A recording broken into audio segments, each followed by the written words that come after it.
இருளில் நடக்க மாட்டார். இயேசு கிறிஸ்துவுக்குள் பிரியமான என் சகோதர சகோதரிகளே, இந்த நிமிட நட்சத்திரக்கு இயேசுவின் நாமத்தில் நான் உங்களை அன்போடு அழைக்கிறேன்.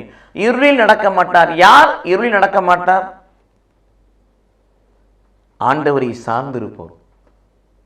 ரோமர் 8:31 வாசிப்பது போல, ஆண்டவரின் சார்பாக இருக்கிறார், எனக்கு எதிராக நிற்கக்கூடிய மனிதன் யார் என்று சொல்லுகிறார் அல்லவா பவுலடியார். அவ்விதமாக கடவுளை சார்ந்திருப்போர் இருளில் நடக்க மாட்டார்கள். ஆண்டவருடைய சீடராய் இருப்பவர்கள் இருளில் நடக்க மாட்டார்கள். ஆண்டவருடைய வார்த்தையை கேட்டு அதன்படி நடப்பவர்கள் இருளில் நடக்க மாட்டார்கள். இடுக்கமான வழி, விசாலமான வழியை தள்ளிவிட்டு இடுக்கமான வழியே லூக்கா 9:23 வாசிப்பது போல, சுயத்தை வெறுத்து தன்னையே வெறுத்து தனக்கு கொடுக்கப்பட்ட சிலுவையை சுமந்து கொண்டு ஆண்டவர் பின்னே செல்லக்கூடிய பிள்ளைகள் யாரெல்லாம் இருக்கிறார்களோ அவர்கள் இருளில் நடக்க மாட்டார்கள். இருள் அவர்களை மேற்கொள்ளாது.